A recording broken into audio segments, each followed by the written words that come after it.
Santa Teresa, de histórias, tradições dos casarões, suas serestas e canções dos conhecidos,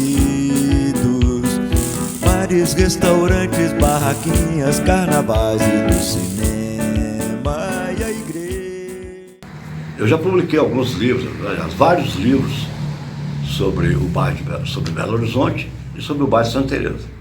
Naturalmente são livros sobre história, né, que é o meu ponto fraco, que eu gosto de falar e que eu gosto de fazer.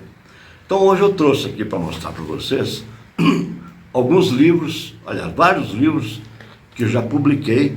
Eu vou mostrar para vocês a capa para vocês terem uma ideia que trabalho que é esse.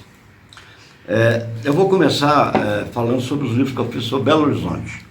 E o primeiro que eu vou mostrar para vocês é esse aqui, que eu falo sobre o bairro Floresta, né? Essa bela igreja, a Igreja Nossa Senhora das Dores, né? Muito bonito.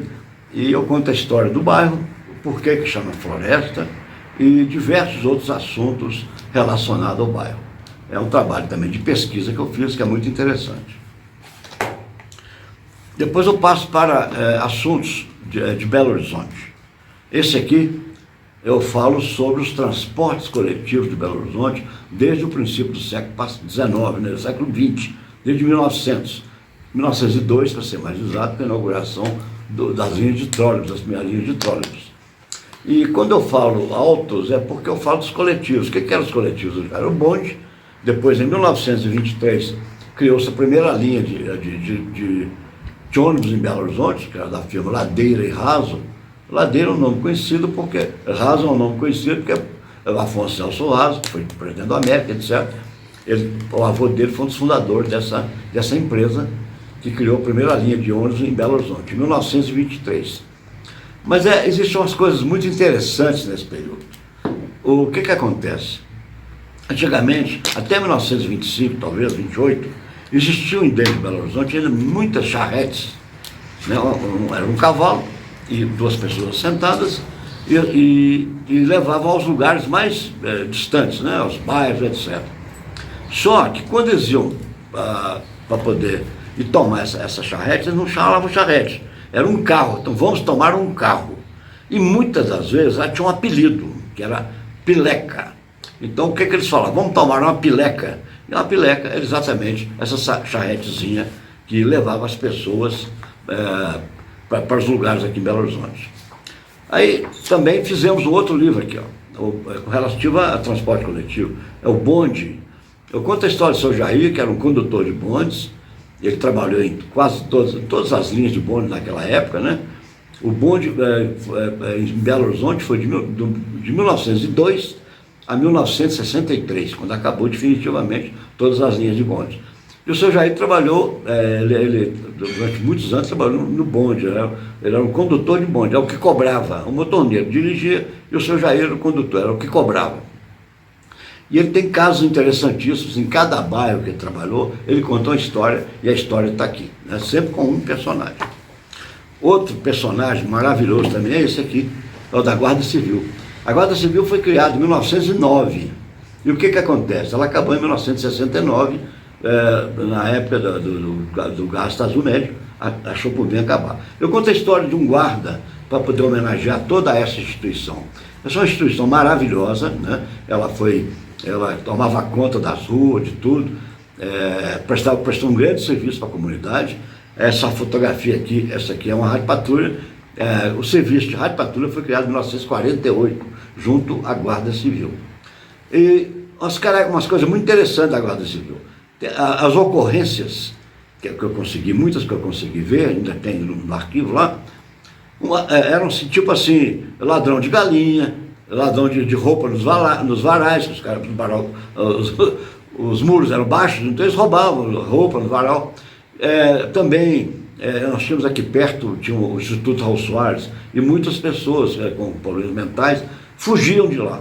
E eles normalmente eram reconduzidos pela Rádio Patrulha para o Instituto Raul Soares. E uma outra coisa muito interessante, naquela época a condução era muito rara, né? Não tinha condução, certos lugares, Belo Horizonte não tinha condução, certas localidades, né? Além dos bairros que nós conhecemos hoje. Então, muita parturiente, como necessidade de ir para o hospital, a Rádio Patrulha pegava e levava. E muitas vezes, essas crianças nasceram dentro da Rádio Patrulha. Isso é para vocês terem ideia como era importante esse serviço prestado pela Guarda Civil, que era do Estado, né? Na contracapa eu coloquei esse guarda, essa história maravilhosa. Ele tá com a criança no colo. Alguém denunciou, eles foram lá e acharam essa criança no lixo. Tá cheio de formiga. Então o guarda chegou, limpou a criança, tirou sua japona e a enrolou, porque ela estava pelada, estava sem roupa, e para poder conduzi-la até um hospital. Então, esse aqui é, para você ter ideia, que lindo que foi a Rádio Patrulha em Belo Horizonte. Essa história é incrível. É a história de um soldado, né? Ele chegou em 1922, quando foi criado o 5º Batalhão. Ele veio para Belo Horizonte, queria ser soldado, realmente ele foi. E ele conta, no final da vida dele, conta para mim como é que foi a vida dele, na caserna, né? Ele participou das revoluções de 24, de 30, 32, né? Esse prédio aqui é o prédio do 5º Batalhão em Santa Teresa, né? Que não é mais aqui, hoje é na Gameleira, e veio para cá em 1924. E a Praça de Santa Teresa com o antigo coreto que existia lá. É um livro muito lindo, que mexe muito com os militares. Todas as pessoas militares que tomam conhecimento desse livro gostam muito, depois me dão retorno, falando que gostou, etc. Viu? Olha, um dos melhores livros que eu fiz até hoje foi esse aqui. É o Bar do Ponto. O Bar do Ponto era mais ou menos aqui, nessa entrada aqui. Esse prédio aqui é na esquina de Tupis, Afonso Pena e Bahia, né? E o Bar do Ponto era aqui. Esse prédio foi feito em 1897 para ser a Assembleia Legislativa do Estado. Depois mudou para outras coisas, for hotel, etc, etc. Embaixo tinham várias lojas. Para você situar mesmo onde é que era, olha aqui, hoje o lugar desse prédio está isso aqui, o Otom Palace Hotel, que não é mais o Otom, mas é o prédio do Otom Palace Hotel. E esse prédio, infelizmente, pegou fogo. O bondinho está parado aqui para explicar por que o Bar do Ponto. É Bar do Ponto do bonde. Então era um lugar muito famoso, todo mundo ia para lá. Era o melhor lugar que tinha em Belo Horizonte para as pessoas ir para lá. Acontecia muita coisa, fofoca, indicação de governador, de político, sempre acontecia aqui, que era frequentado pela alta classe. Jornalistas, médicos, militares participavam muito daqui. Então o Bar do Ponto, eu conto a história de uma pessoa entre 1920 e 1950, e ele conta como é que era a cidade, os romances que ele teve, os namoros, etc. É um livro muito gostoso. Ele é em termos de prosa, então não cansa os leitores com problema de data, de contar da história de Belo Horizonte. Esse outro vocês vão amar. O proprietário desse lugar, esse aqui é o Grande Hotel, Rua da Bahia, esquina de Augusto Lima. Não tem mais, ele foi demolido em 1957. Ele é um prédio de 1897, quando foi criado. Mas em 1918 ele foi comprado pelo Arcângelo Maleta. Então, hoje lá no lugar está o edifício Arcângelo Maleta, de lojas, salas, né? e apartamentos, Arcângelo Maleta. Então, eu conto toda a trajetória do Grande Hotel, nessa época, que foi um lugar também muito importante, em que recebiam as personalidades que vinham a Belo Horizonte, até a década de 20, talvez. É um trabalho também de pesquisa bacana, e quem conta a história do Grande Hotel é um ex-servidor que trabalhou lá durante muito tempo. Não vou adiantar a história porque vai perder a graça, mas é mais ou menos isso que eu estou contando para vocês. Ainda com relação a Belo Horizonte, esse aqui foi um dos últimos trabalhos que eu fiz. É a nova capital. São dois irmãos, matuto mesmo, lá do interior, resolveram vir para Belo Horizonte, quando eles souberam que aqui ia ter muito serviço, que ia ter trabalho. Na realidade, quando foi criado Belo Horizonte, aqui era um Eldorado, né? Tinha muito dinheiro, muito trabalho, todo mundo trabalhava, era uma coisa maravilhosa.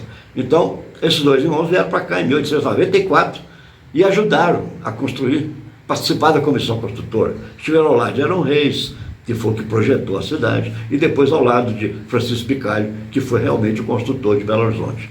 Mas ao participar da comissão construtora, dos escritórios, eles tiveram contato com muitas pessoas. Uma delas, o Abílio Barreto, que chegou aqui menino, em 1895, e também trabalhou como estafeta, quer dizer, ele entregava papéis de uma estação para outra na comissão construtora. Então tudo isso é contado, eles contam essa história que é muito legal.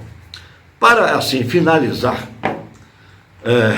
sobre Belo Horizonte, esse último aqui. É um trabalhinho, não sei se as pessoas têm conhecimento do que é cristão novo. Cristão novo são os judeus que foram batizados no cristianismo. No entretanto, nem todos aceitaram isso. Continuaram professando a fé no judaísmo, né? E isso deu um problema danado, porque a Inquisição castigava. E às vezes castigava de uma maneira terrível. Bom, então eles estiveram aqui no princípio do Arraial de Curral del Rei, né? Na época do João Rei da Silva Ortiz, do Francisco Gomes del Rei, e participaram quase que da fundação do Arraial de Curral del Rei, porque eles vieram atrás de ouro, né? Trouxeram muitos escravos, etc. Isso a gente conta aqui, e conta o que é o cristão novo, para que vocês tenham uma ideia do que era isso, tá bom? Santa Teresa, de histórias, tradições dos casarões, suas serestas e canções dos conhecidos, bares, restaurantes, barraquinhas, carnavais e do cinema, e a igreja, Teresa e Terezinhas, padroeiras.